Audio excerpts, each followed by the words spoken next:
magandang araw mga kabahag. For today's video, May 5, tatlong putahe po yung lulutuin ng inyong kabahag. Ang una ko pong dish ay para kay Mami. Yan, giniling with toge na may talbos ng kamote.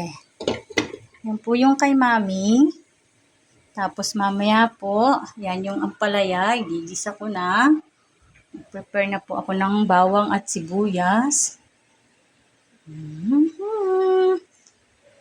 Busy po ang inyong abang lingkod for today's ganap-ganap sa ating buhay. Sobra pong init. Ayan. Mamaya okay na to. Let's taste it. Okay na to? Hindi pa okay kasi hindi pa luto yung kamatis. Okay na to. Oh, walang lasa.